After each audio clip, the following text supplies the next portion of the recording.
Cool, man. Well, what's up, dude? I was actually just watching your stream. I got to experience like your last like 5 games queuing arena. It's one of the things I want to ask you about today was like the European meta, but we can talk about that later. How's it going today, dude? Let's see.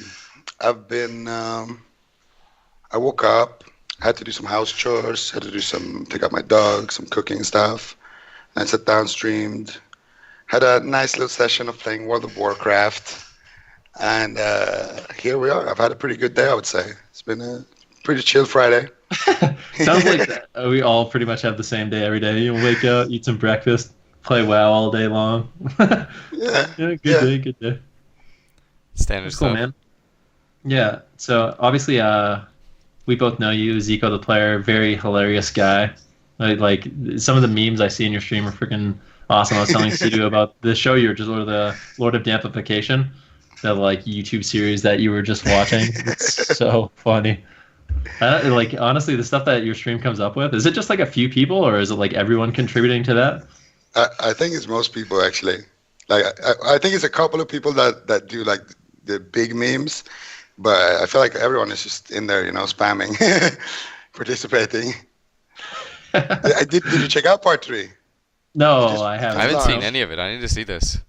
Yeah, it's good, man. I'll hook you up with some links after. Nice, nice. Oh yeah, hook it up for everyone in the stream. You can check it Yeah, out. definitely. But yeah, before we get it, I mean, I have some questions and some topics for us to like go over today. I wanted to get some of your insight on that stuff, but I kind of want to get to know you a little bit better, just for people that maybe don't know you. I know you've been playing WoW for a really long time, primarily Mage. Like, what season or what expansion do you actually start in? Have you been playing since vanilla? Yeah, been playing since the start. A couple of months in. My first character was a warlock. Played a Oh, warlock. he was an OG dampener. Yeah, dude. Dampening is in my blood, man. I was a great dampener. I played warlock until like late vanilla. Then I started making some alts. I made a rogue, I made a priest, and I made a warrior. Stuck mostly to the warrior, but then came TVC. Warlock was still my main, but then I started alting the warrior like more seriously. I got rank one on both of them, season one, season two, and season four. Uh, at this point in season four was the first time I started playing mage as like a real character, Before I just messed around a bit on my mage, but it wasn't anything serious. Just a Uh, joke class compared to the Warlock, right? yeah, exactly. I was living the good life playing SLS, dots not affecting dampen resilience and all that. So yeah, I was having a good time. I played some mage priest and some RMP. I got into it from playing rogue, and I thought like my mage was really good. He was doing like really cool stuff, so I wanted to play mage. So it became my alt. Uh, it stayed my alt up until in season seven, where I met a multi-rank one priest, and I started playing with him because I wanted to help someone in twos. So my friend was out of town or whatever, and he needed me to cap his character for him. I know I can't share it. This was 10 years Banned, ago. banned. Oh my This God, was 10 what? years ago. At least you're And confessing here today, right? That's all good. yeah, I'm coming clean. But yeah, we played some mage priest in twos, and he was usually playing with my rogue, but then he saw me play mage, and he thought I was really good. We got like 95% win rate, like rank one on the ladder. So he thought I was really awesome, and then he said that he will play mage with me, like in threes, if I play mage, because he didn't want to play with my rogue. He thought I was sacked. So yeah, we played. We got rank one, and then it's been my main since then. Just been playing it ever since, and trying to push the ladder and stuff. It's cool, That's man. pretty awesome. A question I Yeah. have for you is, like, obviously I play with you, and I think you're really good, but I never really see you like try and play in tournaments. Is that something that you're not like personally interested in, or do you try and I'm just kind of like looking in the wrong places? But I feel like I never really see you in GCDs or try and go for like BlizzCon and stuff. And are you not able to compete because where you live or something? But No, Something no, like that? no. It's not even like that. It's just when I was an upcoming player, like when I was like really hyped and like one of the best and all that, it was I was still like very young. I was like 18 or 19, so I was still like you know when you're still in that stage where you're like very emotional, like you take everything very seriously. So I was in that stage. I had a great team.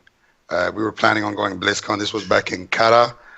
And then I had some arguments with my teammates one session, and we were at least on the EU, we were like pretty. You could count this as one of the best MLSs, like top two MLS for sure. And MLS was also really good back then, so we had a really good shot at going. But we had some arguments. I dipped out of my team. Then on the next TR, my priest decided that he wants to go play mage in the middle of the qualifier. So he kind of went as a mage, and we just got kind of stuck in the dirt. And then I quit, and then I came back, and then I don't know. I haven't been able to find I feel like I don't want to compete unless I have a team I think can win it.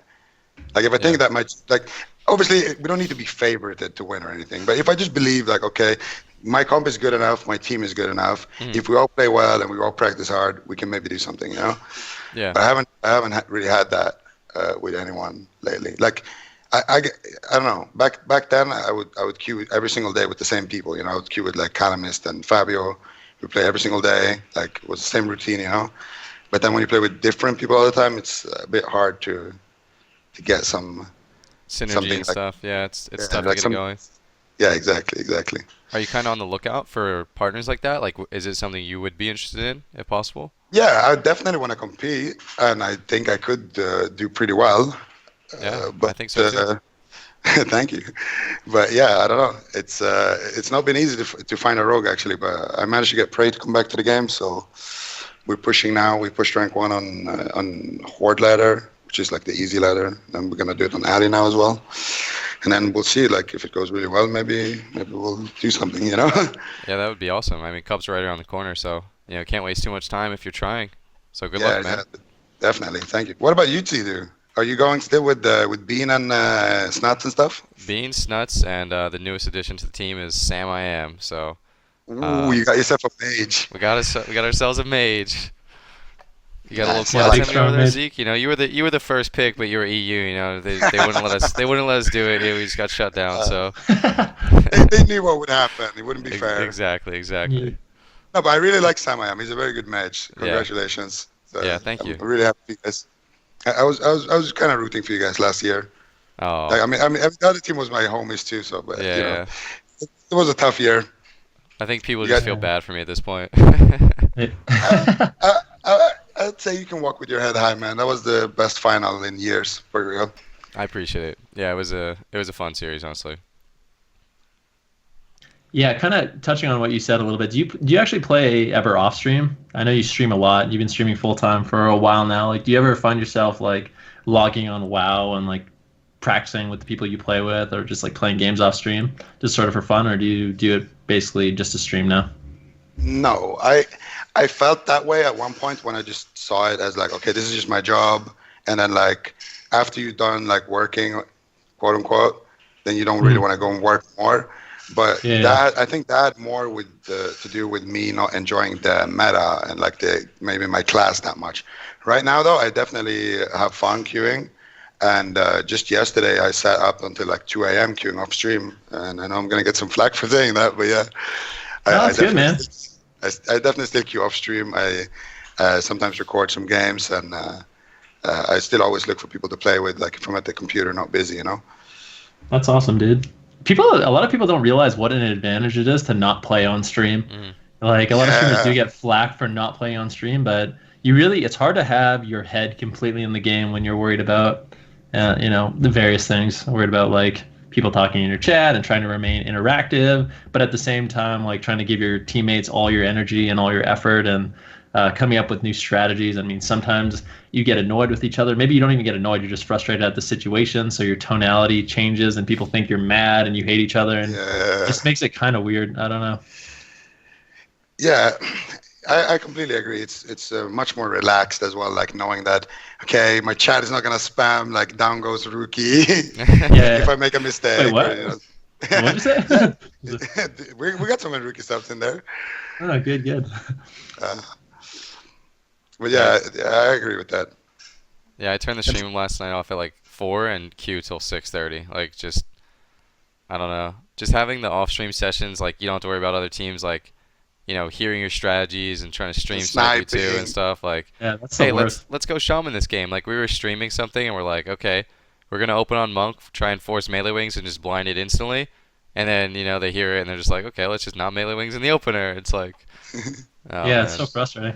You don't realize it until you do the opposite. Like when you're the team not streaming and I you love snipe it. someone streaming. It's so fun. Yeah, I love it's it. the I'm best like, thing this is ever. what these bastards do to me all the time, so I'm gonna do it to them.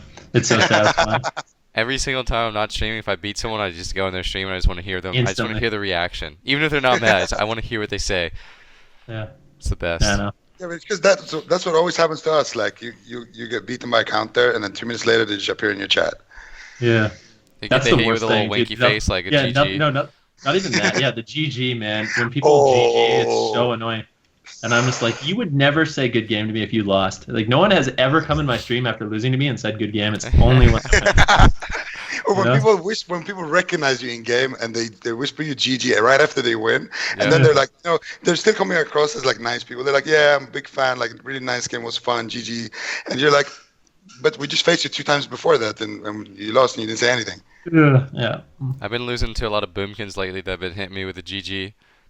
They kill my whole team and they're like, hey man, nice game. Love your stream, bro. Just like, damn it, man. Starfall. Yeah. So I guess we can transition like into the current season, the current meta. Like obviously the end of the season just got announced, which was kind of to me it was a surprise. Like 5 days left. I was expecting maybe 2 weeks notice, 1 week notice. I kind of knew at this point that it was going to come out with 7.2, but I had no idea that 7.2 was going to hit so fast. Yeah, I definitely expected at least a 1 week notice, and I know I was actually sitting safe rank 1 on a lot of my characters. Well, at least 2 of my characters, and I was like, well, I got at least another week, so I might as well queue up, and let's just say it's not looking good, boys. It's not looking good. Yeah, they Don't got ever give up, man. the Moonkins got that 2 week or the 5 day notice, and all I've seen so far is just Starfall. So it's been a rough one. But did that come to like a shock to you at all, Ziqo, or does that bother you at all? Probably not for like a top tier player like this guy. He just takes them all out. Come on, man. Nah, it was definitely a huge shock, but at the same time, I was kind of ready for it. I had already started like preparing for like season end mode. As soon as they announced the season ending soon, I transferred one mage because I had already a team on Horde that wanted to play. So I transferred one to Horde, and I started grinding up my other ones, and I started gearing my third mage in case I need to help people. And I got completely set up before it actually hit. So now during those 5 days, I only got to grind about 100 points on 2 mages, and that's it. I'm AFK. Nice. That's awesome, man. But yeah, it's a big shock. I really didn't expect Blizzard to do a 5-day announcement or like 4-day announcement. I think this is the first time, right? Anything ever like this? It's always been like a solid 2 week, right? Yeah. Yeah. They just said, patch is coming out soon. Maybe I feel like the reason it happened this way is because maybe they weren't sure when 7.2 was coming out. So they're just like, maybe in this time period, it's going to end soon. We know we want to push 7.2 soon. And then when they finally have it verified that they can go and it's all good, then maybe that's when they decided to push the season out. Right. Yeah. Something Makes like sense. that.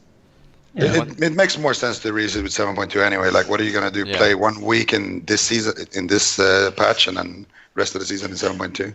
Yeah. What's nice is no downtime between seasons either. Just getting right back started up. Like, you don't have to worry about the week of no arena. And for the first time ever, Blizzard actually released like an official estimate on titles, which is probably like really awesome for a lot of people. They don't have to like look up arena junkies and stuff like that. And those are accurate based on what the numbers were when they took it. So obviously it's not going to stay exactly the same, but I think that's going to help a lot of players out. Does that like change anything for you on any of your alts or anything, Ziqo? For me, it's like pretty nice having a rough estimate that should be fairly accurate. I think it's good. I honestly think it's good. I was expecting it to be a little bit lower than what it is, but I was expecting it to be around this.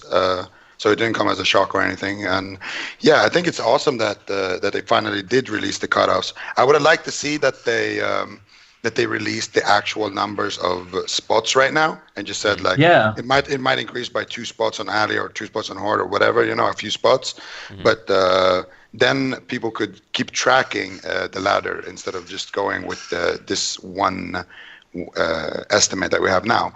Right. But I mean, if the estimate is pretty accurate, which I mean they said it's kind of accurate, but it's obviously not guaranteed or anything. If it turns out to be kind of accurate, then it's amazing. I mean, they definitely have the data of like the previous season, for example, to see how much it gained during the last days, and maybe they just added that on or something. Yeah, I'm not sure.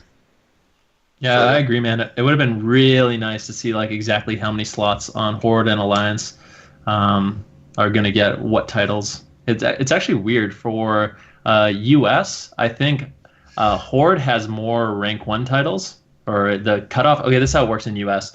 Rank 1 for Horde is higher than Alliance, but Gladiator for Alliance is higher than Horde. I don't That's really very understand strange. how that works. Yeah. Yeah, I noticed that as well. That your Horde Glads are like 2580, and your Alliance ones are like no, the other way around actually. Your Alliance was 2580, and your Horde was 2570, I think. But the Horde was higher, which is, it feels like that's got to be some mistake because that's not possible statistically. Yeah, I don't really get it either. If rank 1 is 0.1% of active player base on that faction, and then Glad is 0.5%, I think, of active player base on that faction, like in the top 0.5%, then it's impossible that the rank 1 is higher on one and Glad is higher on the other one, where rank 1 is lower. I definitely don't understand it. I feel like I feel like we're in for a surprise at the season end, dude. I think people will be surprised one way or another, dude, like last season. You know what? I don't know if it's true for everyone else, but I feel like this season is a lot less stressful to get rank 1, at least on US. And I think a big part of that is just because way more people went Alliance. Like last season, it seemed like everyone was still Horde, and there's a very select few that went Alliance, so there's very limited Horde spots. But now it seems like that's kind of evened out a little bit. So like being on Horde as a faction, there's many more slots going to Horde rather than Alliance. So it seems like, at least for us in US, if you're playing Horde, it's much easier this season than it was last season. Like last season, rank 1, so many people went for it and didn't end up getting it because of like how hard it was to actually push, and what a small amount of players actually got it. Yeah, I don't know who those people were, but that's a shame for them. Yeah, I know. The struggle. It's last season there was like a nearly like 250 rating gap between rank 1 and Horde and Alliance, and this season, that is insane. Like you literally got like the Titan Forged rank 1 man on Horde. Titan Forged rank 1. Dude, no flame, but there was some sketchy players getting that. But yeah, on Alliance now compared to Horde in this season, it's like 100 and what is it, 110 or 120, I think, 120, I believe, based on Blizzard's cutoff. So it's definitely more players on Horde here in EU as well. More people seizing the opportunity. Yeah, it's good. It's good to see that gap kind of just naturally close. I think a lot of people, especially in US, are realizing how broken Human is. I mean, it's even, in my opinion, Human is better now than it was last expansion. And for some reason, we all just decided to go Horde. It seems like there's a theme in the US where every single expansion we decide to go from Horde to Alliance. Yeah, it's actually happened. In EU, everyone just sits Alliance. They're just like, Human's the best. Human's the best always. In EU, it was like a slow shift, you know. First, everyone was Horde, then it like slowly over the years started shifting to Alliance, and then once it got to Alliance, everyone's like, "Hell no, we ain't playing shit. We ain't playing no We're just gonna stay alley. If you go Horde, you have no teammates." That was the story. I still feel like Horde's really good, like specifically for Resto Shaman teams. It feels like it's a game changer for sure. And Mystery I agree, Verse. but like, it feels like to me, I don't know if you can comment on this, Ziqo, at all, but playing like setup-based comps, I play Windwalker and Mage, obviously, and someone having a Human Trinket is literally game-breaking. Like, you're supposed to win, they just trinket again. Yeah. and it just like stalls out the game and makes it so much more difficult. There's such a huge difference between Horde and Alliance. Yeah, definitely. But I almost feel like playing a setup-based comp into Orc Relentless, like triple Orc Relentless, is Also, insanity. yeah. Like if you play, for example, let's say Sub-Rogue Mage, like Sub-Rogue Fire RMP, which is kind of popular. Like you're not gonna win that. You're just not gonna win that. Once you get the Moonkin Dabu Shaman team, you just like you can just leave in the starting room. Yeah, you might as well, right? But if they're humans, like I know you can be human shaman, but if it's like a human team with like a monk or something, then it feels like you can win, but it takes a lot more time to win still because of the fact that the extra human trinket is gonna stall the game. Yeah, it's weird. But it feels like you at least have the option to get a kill. Against Orc Relentless, it just feels like you won't kill unless like it's dampening or something and you get someone low into the setup. I feel like this is probably like a pretty controversial topic, and we've talked about it a little bit, but do you feel like the other talent choices for Trinket should even exist? Or do you feel like it should just be PvP Trinket every game? It should just be PvP Trinket. They Yeah, should rework I the kind whole of agree the with first that. row. I and just feel like give the it one first row can baseline be trinket. replaced. Like just put something else in there, you know? I just Yeah, really don't I like 100% Relentless agree. in adaptation. It just I don't know. Well, adaptation's really goofy to me, just because, especially in 7.2, Sap. they added in 7.2 they added trinket tracker baseline. So at the Right, start of the right. game, you can see adaptation. Yeah, yeah. So I you agree. can just, That's like, really clear strange. road. Yeah, You can actually it's just just see who like has you it. dead giveaway. You don't have to test it anymore. You know, you don't have to test to see if Right. you're positive for adaptation. You just kind of And I think that was something that was really powerful with it was like, you know, are they playing adaptation, yes or no, you know? And I know playing with Sam I am now, you know, if someone's playing Trinket or Relentless, if he could see Relentless at the start of the game, he's not going to use that first DB for a sheep. But if he knows they're Trinket, he can go for a DB sheep without having it shifted or sheared and stuff like that. So the fact that you could actually see it baseline next patch, I feel like kind of like, I don't know, it kind of kills the surprise factor anyway. I would actually really just like to see the whole thing scrapped. And even if it's not, you know, I may be a shaman, but Orc Relentless is broken on top of each other. It shouldn't be working like that. It should be multiplicative at least. In EU, you want to know what people do? What's that? People are literally just specking Relentless outside the game and just joining the game. Every healer. Yeah. Even as Alliance, no orcs. Everyone is just playing Relentless just because it's just too strong. Yep. I agree. This is after they nerfed it as well. Like it's still too strong. Yeah, that's insane. I know, playing like a mage, just having a 6-second sheep 6-second instead of an 8-second matters a lot. I know most people are like, oh, whatever, it's a mage, you have enough CC, but it really, for your rotation, it seems like it completely screws you over. Because of the long cast time, like on Ebon Bolt and before when people play Glacial build, you just can't cast anything and still get a resheep before, you know, like the guy comes out and can sack or cocoon or whatever. It's also really frustrating. Like, let's just say you're playing against, you know, XYZ. So you got to time your resheeps differently on X than as opposed to Y. You know what I mean? Like that guy's got Relentless, you got a sheep earlier. That guy's got Trinket, you got a sheep later. You know what I mean? Like playing Druid with reclones, it's actually so hard to always know when to time clones. It's like, oh, this guy was Relentless, I messed that clone up. Oh, this guy was Trinket, I cloned too early. You know, it's like, oh man, it's so frustrating. That's the same with Defender of the Week as well. Yeah, that really messes with it. But that's something you could at least like track, like you visually know if you have the buff and stuff. But it gets really tricky when they have Relentless and you have Defender. You literally have to clone like so fast. It's crazy. I feel like they could do something. You know how there used to be PvP trinkets? Like no one liked the on-use. Oh, some people like the on-use trinket, like the on-use trinket, the Battle Master, the proc trinket. I'm sure they could add more trinkets like that as well. Mm-hmm. Like they can even add a trinket that like gives you Relentless for a second. It's like a minute cooldown, 2-minute cooldown. You pop it in, you have Relentless for the next 10 seconds or something like that. Just like something that isn't that makes it active. It makes it active. Like active abilities. You always have a trinket baseline, but then active abilities that can be used for offense, defense, maybe a little bit more survivability, really like that could be your choice. Yeah, the trinket choice, like basically Battle Master or Mana Regen or something like that, you know? That'd be cool. Yeah, like, I pre-Relentless the stun combo. Like you're doing something like that. Oh, like an on-use type Relentless. As long as it's an active, I think it's kind of fine. Mm-hmm. The problem for me is that these talents are passive, and I feel like a key like pillar in WoW PvP is that you should have to make the choice. Like, can I trinket this? Can I sit this? is someone gonna die if I make the wrong choice? Mhm. Or like if I trinket something like too early and I sit something too long because I think it's fine, but then I trinket late and I get punished because of that, and we maybe even lose. I feel like those things are like decisions that every player should have to make in WoW. Yeah, Because that's I how it's absolutely always agree. been. I don't think like you should have a passive thing that decides such a big thing. I totally agree. 100% agree. Have you guys had a chance to play on 7.2 at all?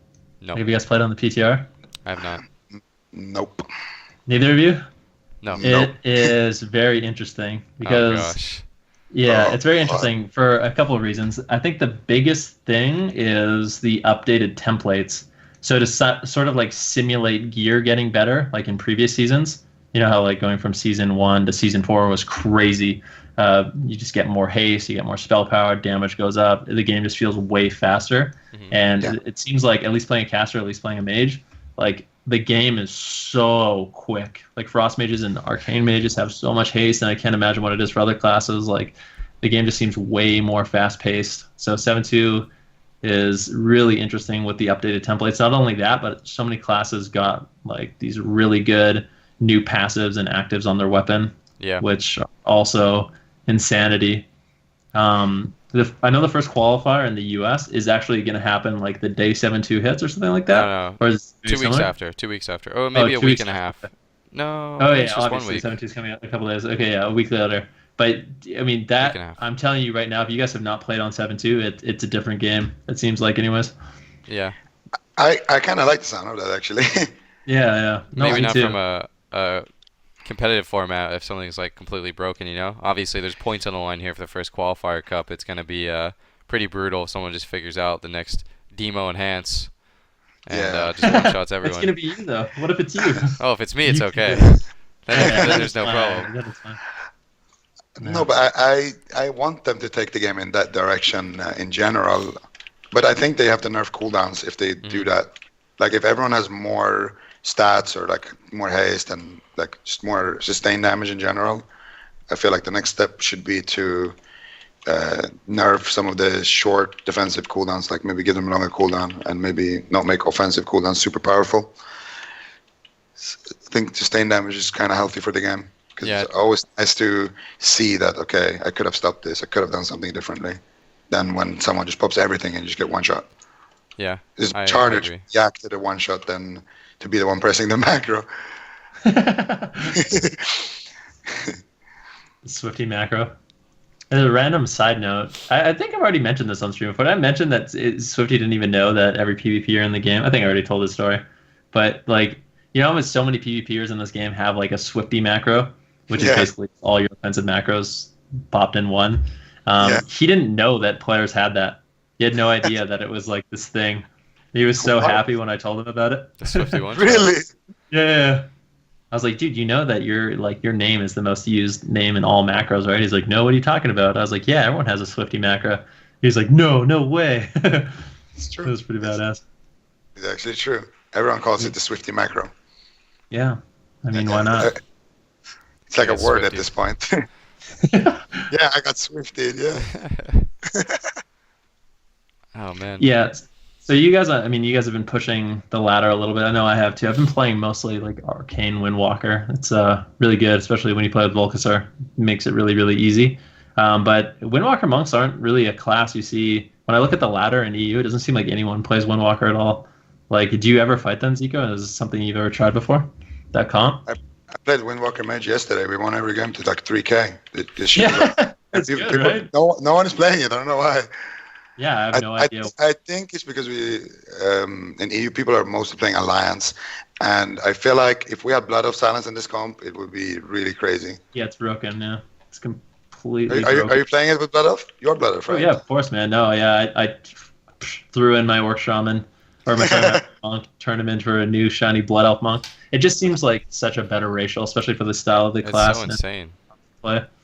Yeah, it's just with how the comp works as well. But I played it with Frost though. Oh, okay. Well, try Arcane. It's even better. Really? Yeah, especially against like demo lock teams, and it seems like it's the only comp I've ever played where when I fight like these Moonkin Shaman demo or Moonkin Shaman Shadow Priest, I actually just win, which is a You're good winning feat. all of that with Frost as well, though. No, well, maybe you can make Frost work. I've never really tried. We'll try together sometime, man. Yeah, for sure. Yeah, you kind of stopped playing on the US.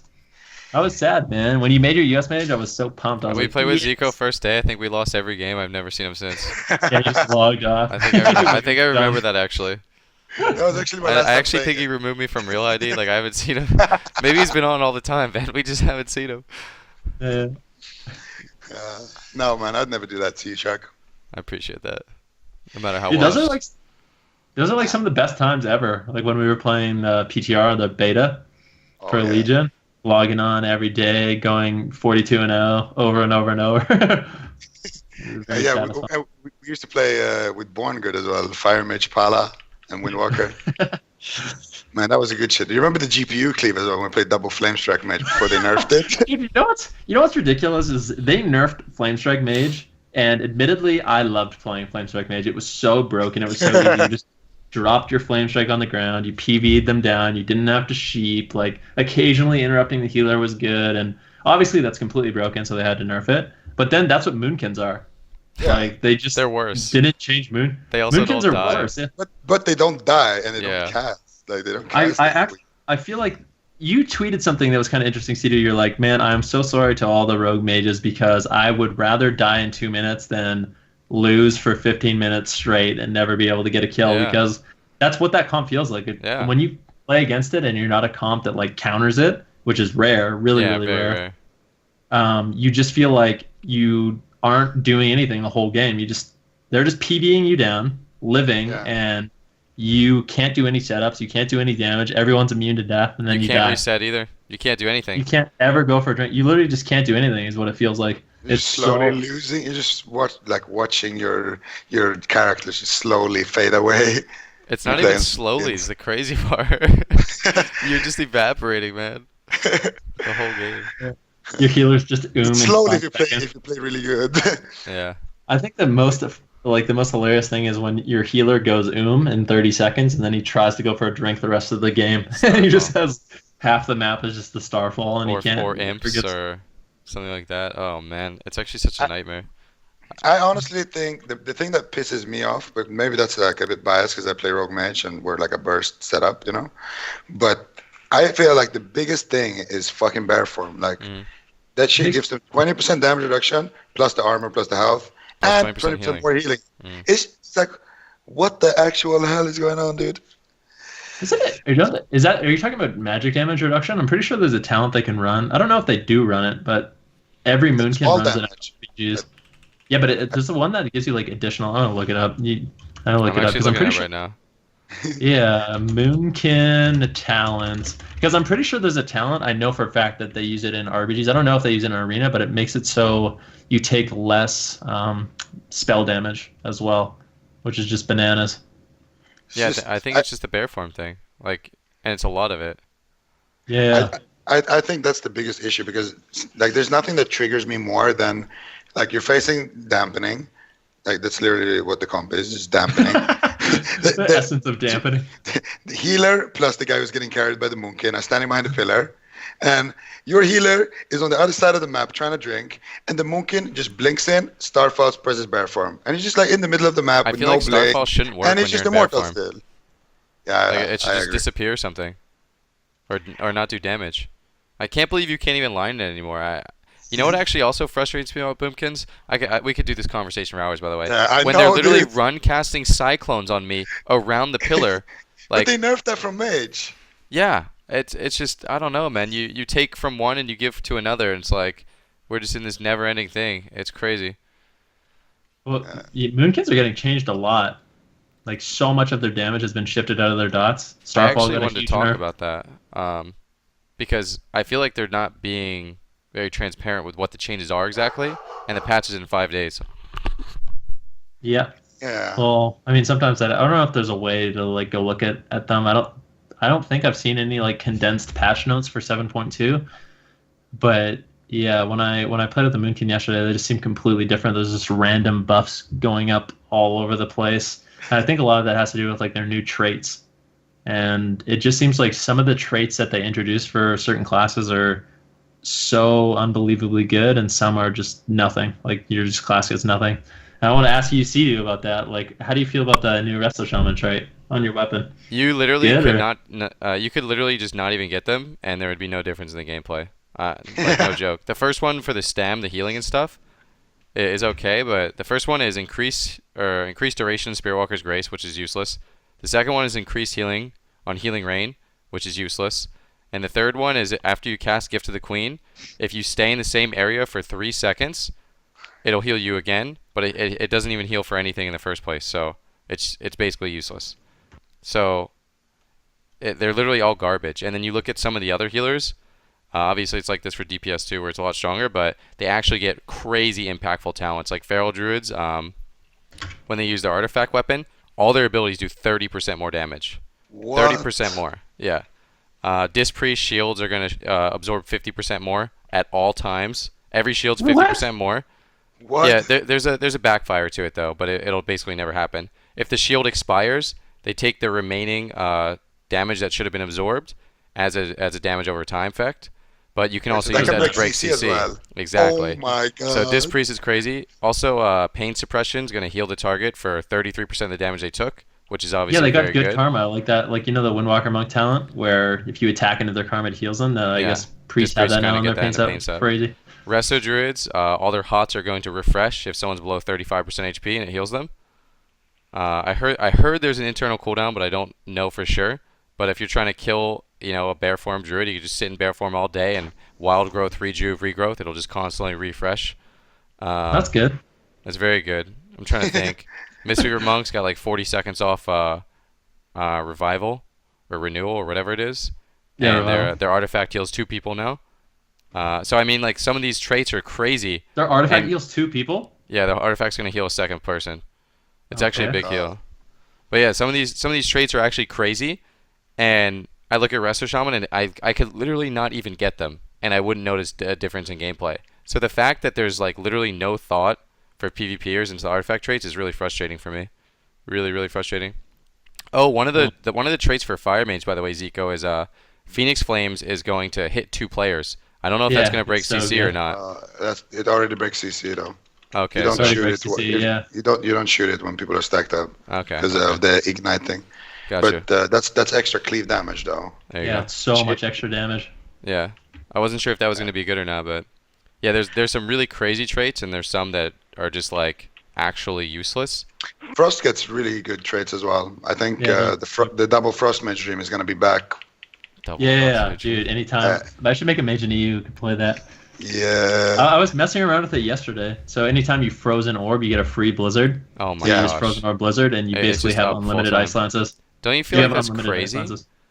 Not even That's enough ice insanely lances. broken. You have unlimited orbs, Yeah, don't of you? course I think it's crazy. It's absurd. No. It's- No, but you know what I'm already doing against Demolox is, as soon as they hand of cooldown, I'll cast my Blizzard before I orb. So I'll cast Blizzard and then orb at the same global, and then what happens is if I Blizzard one more time, I have orb back. But now Yeah. instead of doing that, I'm just gonna do an It's instant free. Blizzard when the other one fades, and I'm gonna have permanent orb pretty much. Yeah. And if you play double Frost Mage like that, I think that could be kind of strong.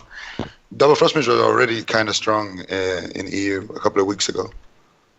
Not only that, but like frostbite procs is another thing people don't consider. Like frostbite procs are actually so obnoxious to deal with when you're just getting chain rooted over and over and over and snared. And now when you drop a frozen orb and a blizzard on top of someone, if you do decide to do that, they're not going to be able to move. Like when you're on a shaman, they're never going to be able to like leap away. They're just going to get leapt. It's really goofy. You're the new But- Boomkin.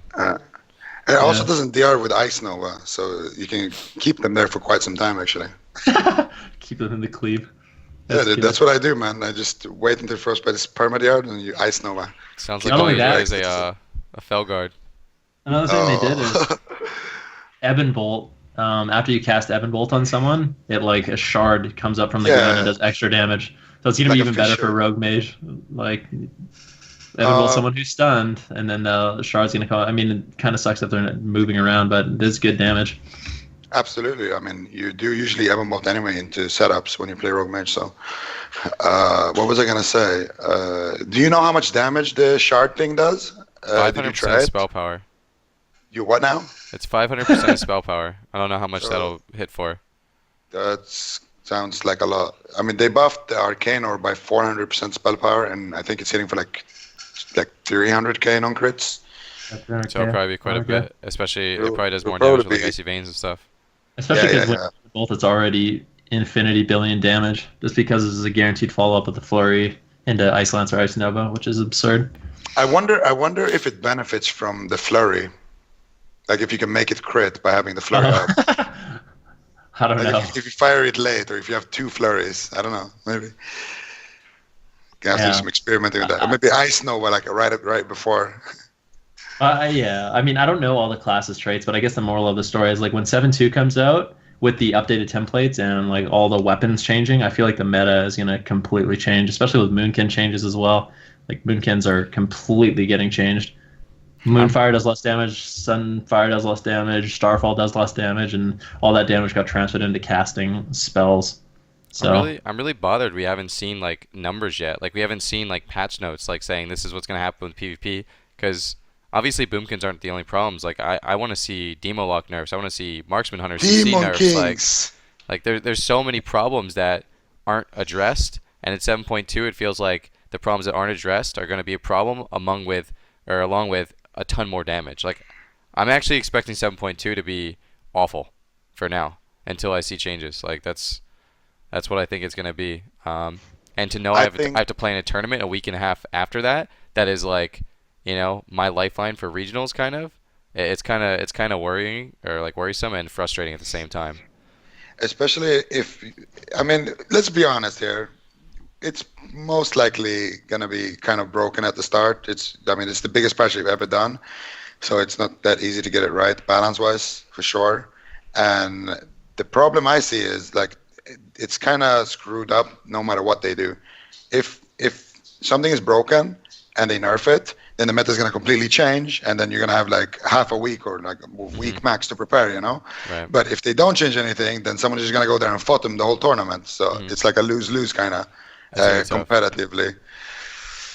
Definitely yeah, an issue competitively. I mean, I guess from like as a player, it's really annoying. But as a spectator, I've said this many times: when the meta gets kind of changed and the game gets a little faster, like to me, it's way more it's fun. exciting. Like, yeah, it's exciting. People are figuring out new stuff and trying new things. I kind of like if I just saw a Moonkin demo or Moonkin Shadow Priest just dampen people, I would probably cry, to be honest, if that's what like regionals was. Yeah.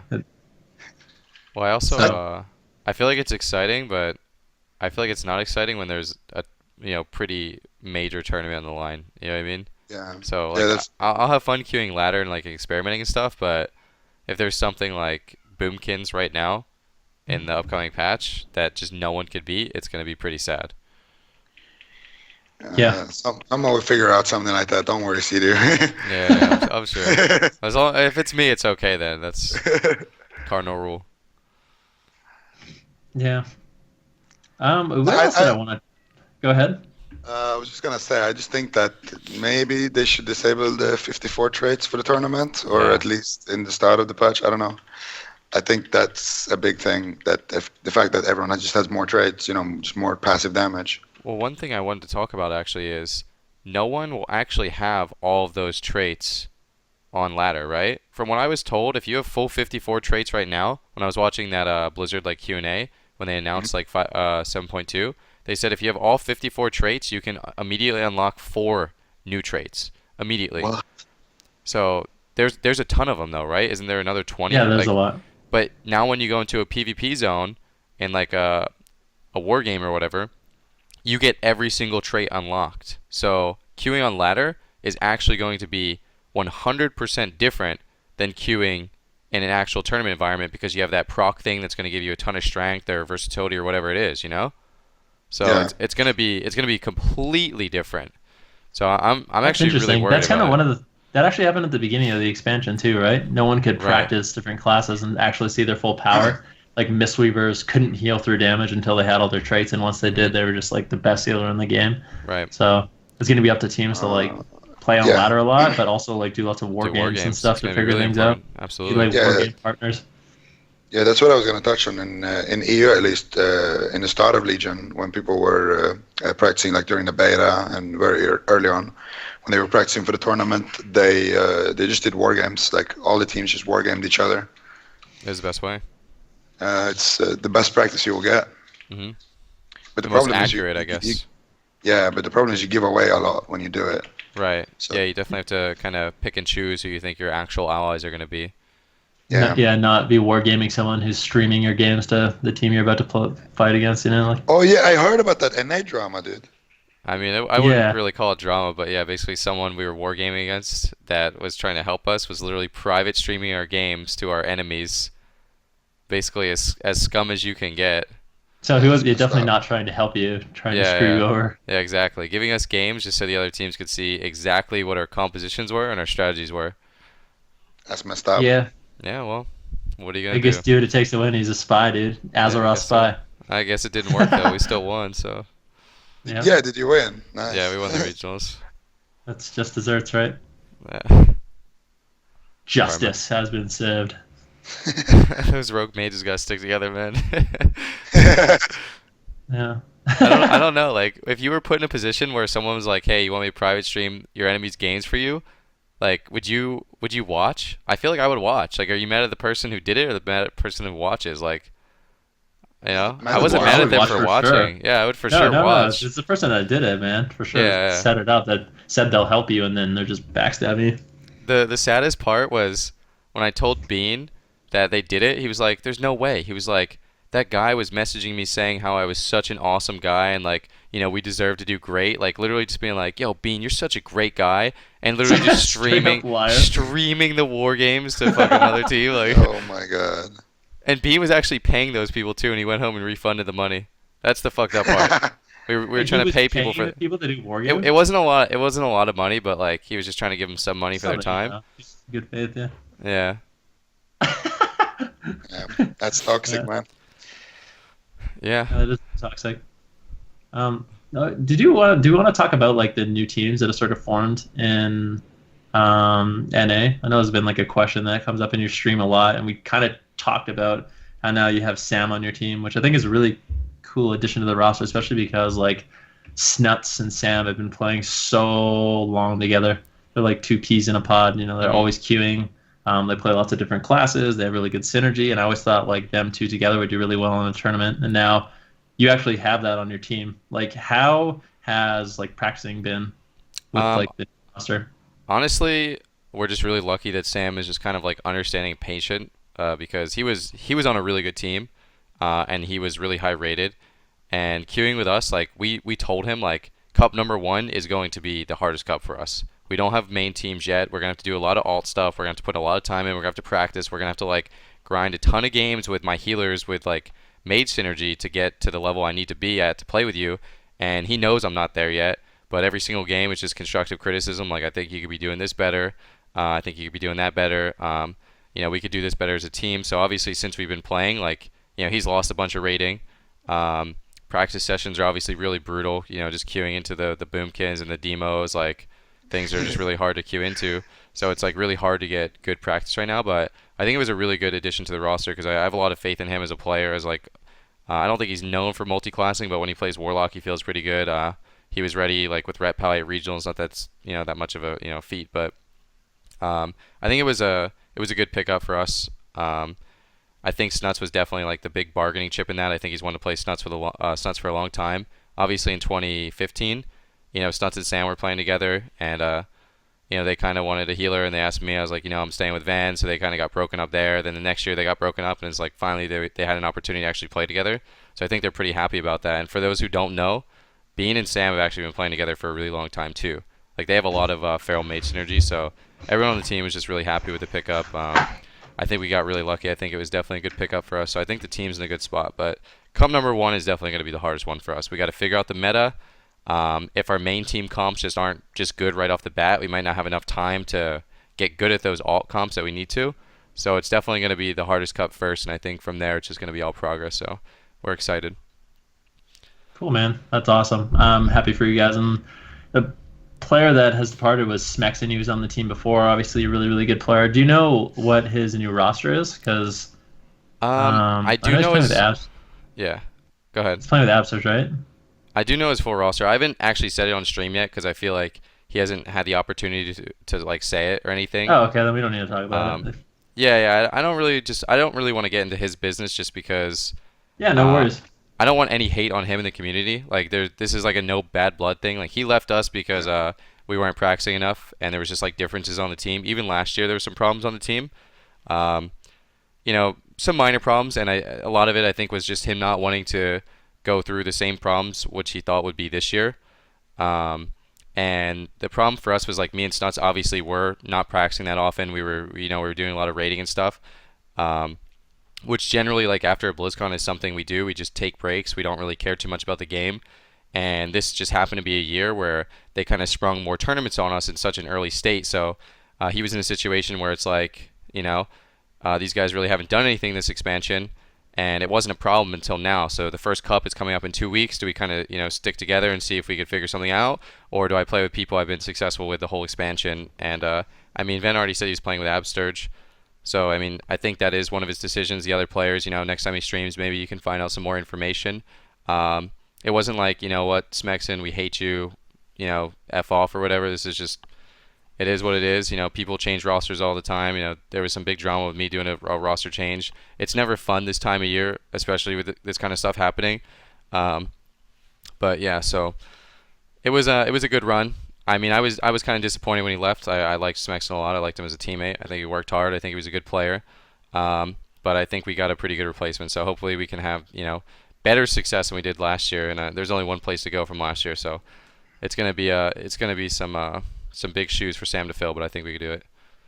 Yeah, that's good, man. Me and Spexon are good friends. Like I've been friends with him for a while before he was on Method, and even now. So yeah, sometimes teams break up, and like you said, I think it's probably a good thing for everyone involved. You guys got a new player on your roster, and Smexon's gonna get to play with some people. I don't know exactly who. I guess Absurge is one of them, but some other people as well. I'm sure they'll run some good comps and they'll do well. But it is just interesting to see like these teams and players that have stuck together for a while kind of slowly change and shift, and I think we're going to see that more and more, especially as these qualifiers go on. Like I almost guarantee you after the first qualifier, a good amount of teams are going to be changing up their rosters. It's because there's so many opportunities, and I would say the first three. Yeah. I would say the first three are just going to all be make or break for teams, and then 4 or 5 are going to be like, this is it. You can't really change at that point. You can't afford to drop points at that point.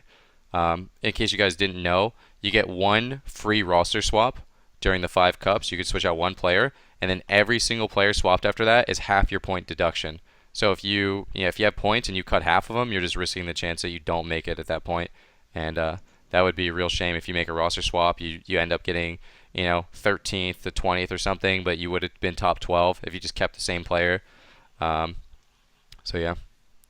Yeah, what do you think, Ziqo? I mean, what do you think about like the qualifier cups and like what Blizzard has sort of done for WoW esports this year? Like, are you excited about it? I mean, it's exciting as a fan of WoW esports, I would say, to just have more content basically to watch. But from a competitive player's perspective, I don't think it's necessarily better as a system. I think the one thing that's better is that more teams get to go to BlizzCon and regionals. But I think the point and cup system. I mean, the cup system was in place last year as well, but it wasn't. It was based off of how well you did in the cup. It wasn't based off of. Well, I mean, this is too, but you know what I mean. Like if you placed first, you would proceed. But now it's like point based, so it's a bit different. I think the players are gonna have to play way more games, probably for less money too. But I think it's exciting. We're gonna have way more games to watch. I think it's good that they're teaming up with GCD as well. They have fantastic production and they really do a lot for the game. Yeah. That's cool. Personally, I think it's a better system as a player. It just feels like, yeah, it feels like sometimes really good teams don't make it through for both NA and EU, and this cup will eliminate that. All the good teams are going to make it to regionals, in my opinion. The more chances, the better teams actually have a better chance to shine. It doesn't even seem like I can't even think of 12 teams that I think would be super competitive at regionals. Like that I agree with you 100%. Like I think all the good teams for the regions will be there, and maybe some teams that aren't necessarily the most competitive, but at least they give everyone an opportunity to go to like this LAN tournament and play in like this environment they never had before, which is really cool for players that have never done it. Like it's a completely different experience. Right. And I think to me, it's like one of the most fun things to do in WoW is play at LAN tournaments. At least one of the most exciting. Yeah, I definitely like that there's more spots and like more infrastructure in place now than just a couple of years ago for the players. And the fact that they are bringing so many teams is a quite a good thing actually. Good.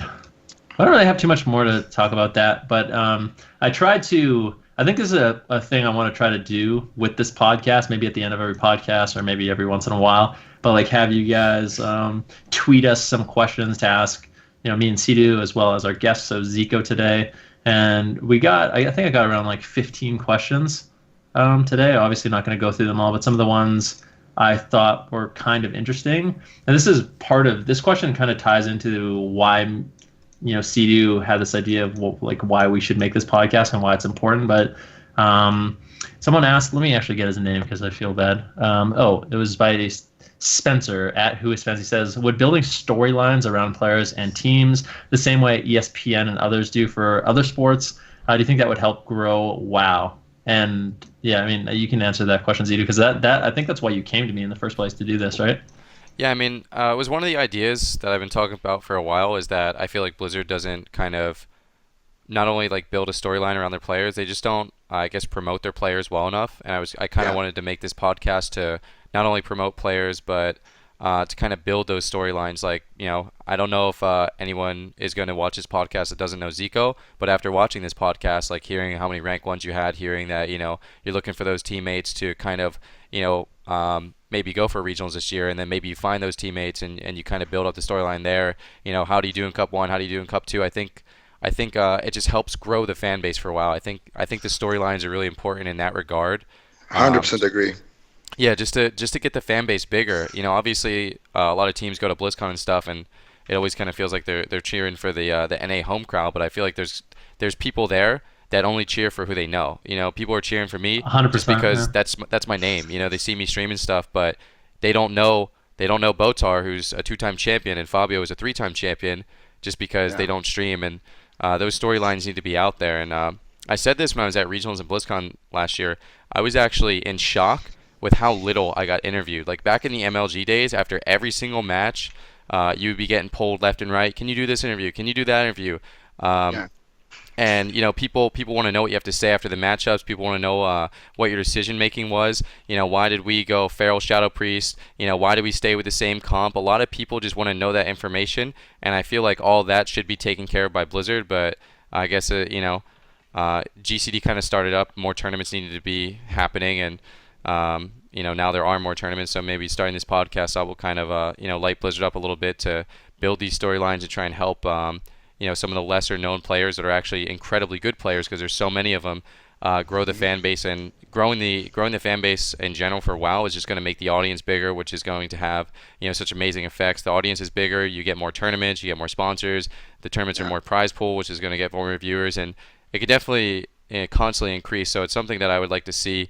And even now going into the cups, like maybe we could start doing podcasts based around the teams, like for example Smexon's team, build a storyline behind that. It's just, I would really, really like to kind of get good storylines behind the teams, especially all the ones that actually make it to regionals this year.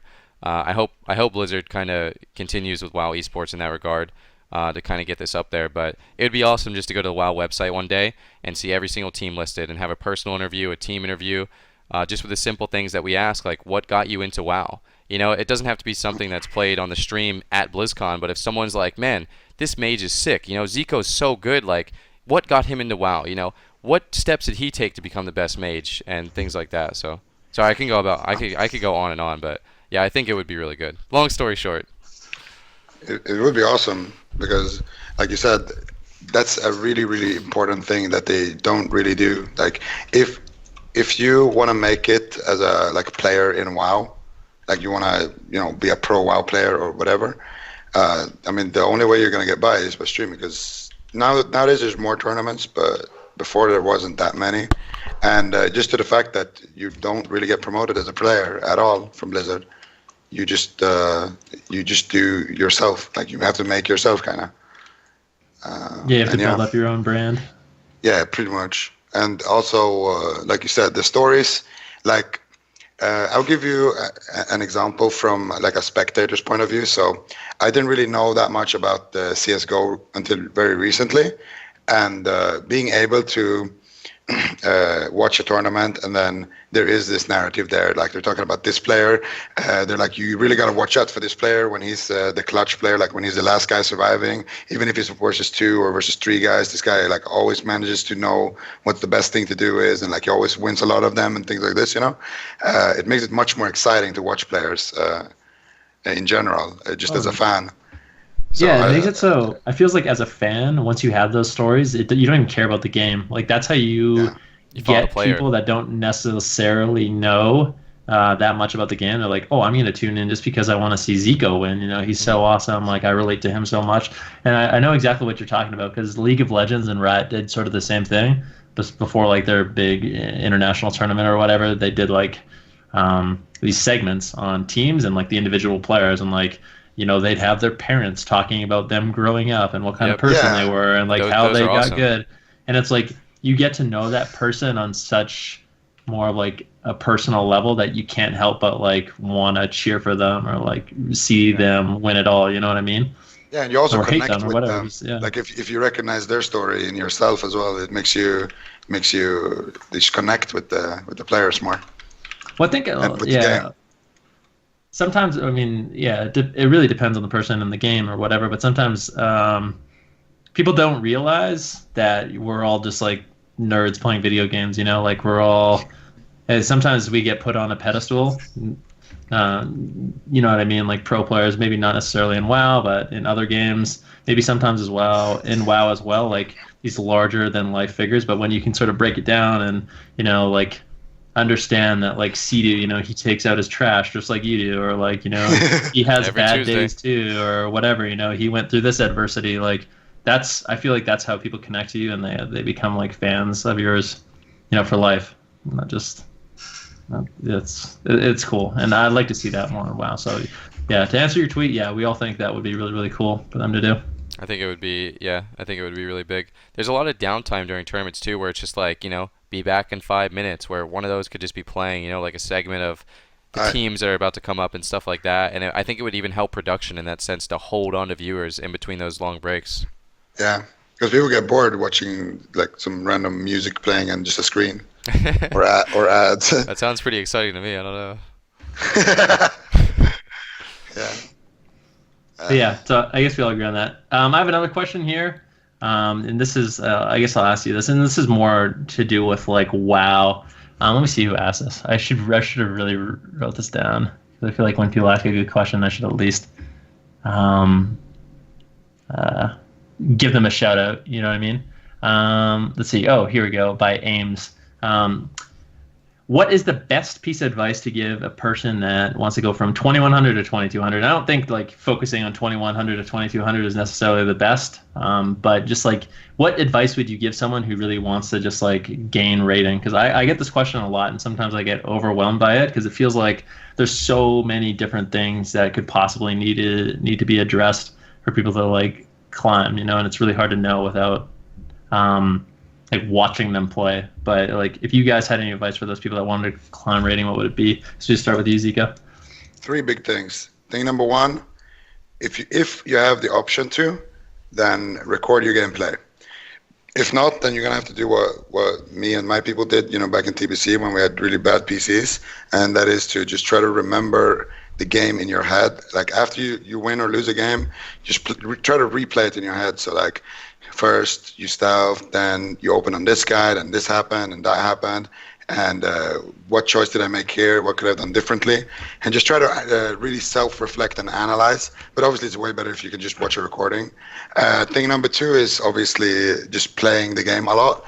I just think that if anyone plays the game a lot and plays like a decent comp, then you will improve. Like that's just how it is. You're not going to get worse by playing a lot, And thing number 3, I would say, is watch streamers who play your class, or YouTubers or whatever.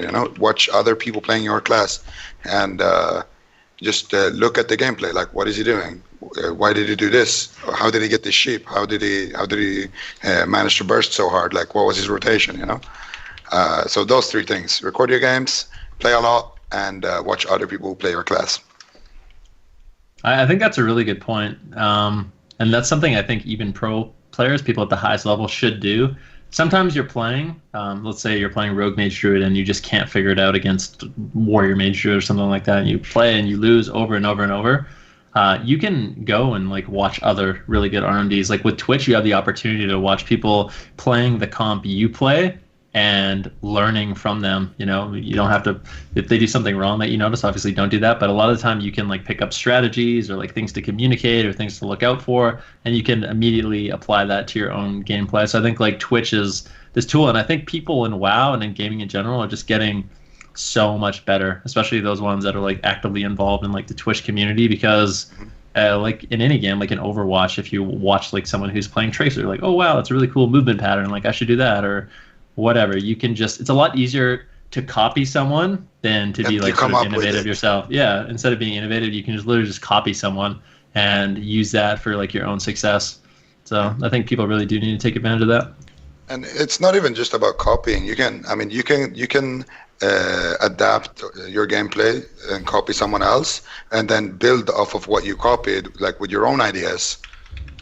Yeah, exactly. So that's also a big thing. Like if you like a part of what someone else is doing, like you like their strat, but you think this part could be executed differently, then you can just try that yourself, and maybe you come up with something really good. Yep.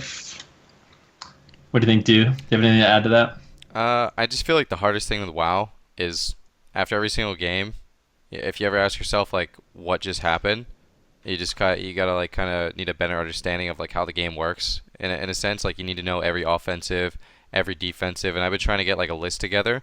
And I was actually gonna wait till 7.2, but the list is actually insane. Sometimes like when I was first learning about marksman hunters recently, I didn't know how important it was to line aim shots and true shot aura, and if you're just standing there and the marksman pops true shot aura and you're dying or using an insane amount of defensives to make up for it when you could just easily try and LOS, it's going to go a long way. So I think you just got to try and really pinpoint exactly like when teams use offensive cooldowns, what you could do to kind of like counter those, and how your team uses defensive cooldowns. Are you stacking pain sub with temp shield and things like that? So I think a lot of it comes down to just really good understanding of how to use defensives and offensives, and understanding like your kill potentials and stuff like that. Knowing like what teams you're playing against. Can you abuse CC? Do you have to kind of like rot the whole team down? Is your win condition dampening? So there's a lot involved in actually like winning an arena game. I think a lot of that does come with just kind of like time, understanding, experience. But I definitely think that watching streams and stuff, if you do happen to have the same comps, is really helpful. And you can kind of mold the comps you play around like the streamers that you watch in a sense. So if Ziqo plays a lot of RMD and you're a mage, you might want to try RMD just so you can kind of replicate what he's doing. And I saw him kill the hunter versus this is what they did. And then so I think WoW's actually a really difficult game in my opinion. There's so much to it. Did you guys do that thing when you were kind of just trying to learn? Like, did you ever get a point in your like careers where you wanted to play like other classes and just learn whatever abilities they have? Like, so for example, you had troubles with warlocks, so you just got enough and you just actually made a warlock and started playing it, and thought, okay, when people do this to me, that's kind of annoying. Maybe I should do that more often. Yeah, that's literally why I made a Windwalker Monk. I was dueling on my mage, and I just kept getting schooled by a Windwalker Monk, and I was like, what the hell is this? Like, what are all these abilities? I'm just attacking into Karma and not understanding like their mobility and their stuns and how they do damage. So I just made one on the Mop Beta, and I was like, this is the coolest class ever. I'm definitely going to make one. I just immediately rolled it because it was so fun. But I think, that's something Stunt said the other day, is like, I really like just playing every class so I know how to like screw it over, basically. Exactly. Yeah. It's really important. Very time consuming, obviously, but yeah. It's like studying for a test. You gotta learn all those abilities and what they do, Yeah, it really and is. how you can abuse it. That's pretty much it. Use and abuse. That's cool. Well, I don't really. I mean, I think we've been doing this for about an hour and 10 minutes now. I don't really have too much left. Do you have any more questions, Cdew, or anything you want to talk about? Unless let me just check the hashtag again. I didn't see too many good ones. Sorry if we're not answering your questions. Don't mean to offend. I didn't see any good questions. Yeah, It's no, pretty not a single ignoring. good question. Yeah, Your question weren't good enough, but no offense, of course. yeah, nothing too crazy. Nothing too crazy. So that's kind of it for me. Cool, man. Well, Zico, do you have any? I mean, first of all, I'd like to thank you very much. Obviously, I feel like we're friends, so I'm glad we Yeah, had this we opportunity to definitely are, actually. man. Yeah, I'm glad we had this opportunity to kind of hang out and talk, and yeah, it was awesome, man. Thanks a lot for coming on. Do you have any final shout outs or anything you want to say? No, I just want to thank you guys. First of all, I think it's great that you guys are hosting this talk show, and I hope that you guys keep doing it because right now, as a PvPer, especially as a new PvPer, I don't feel like there is a good like a arena junkies type of thing, elitist jerks or whatever you want to call it, where you can just go and just learn stuff and just get some insight. So I think it's a very good initiative. You guys should keep doing that. Props to you, Cdew, and Van. And yeah, just thanks for asking me. I'd love to come another time as well if you guys need a guest. Hey, anytime. You're much loved by the community, so I'm sure no one has a problem with you coming on. Stop it. Next time you're on here, We can Zico. go for it. Next time you're on here, it better be with your entire team that you qualified for regionals with. All right. We'll make all right, that a date. All right. Sounds good, man. Are you buying me a beer if I make it? Just Oh, one. of course. Come on, I'll buy man. you more than one, bro. Yeah, there you go. All right, I we're gotta getting get you drunk I'll buy drunk you already. some I cookies, gotta too. get you drunk so I can beat you. Oh. Hoping you're hungover. Dude, I'll bring you a whole box of your own cookies, all right? Dude, It'll be good. they scammed me on those cookies, man. I only got 3. There were 3 cookies. I ordered 6, and 3 of them weren't in stock. And they charged the same amount for 6 that the website you showed me charges for 25. So I don't know. I got scammed out pretty hard, dude. Dude, there's a Those lot of cookies- scamas going. We don't need to get into it, but allegedly there's a lot of scamas going on with those cookies. I feel like I recommended. Good cookies. Yeah, but they taste good though, right? Like. Yeah. It's always the good cookies that get scammers. All right. Well, thanks for having me, guys. I'll catch you guys Thank later. you for coming on. Yeah. Appreciate it. Take care, buddy. Thank you. Bye bye. See you, Vin. Bye. Thanks for stopping Bye. by. See you. Have a good one, dude. You too.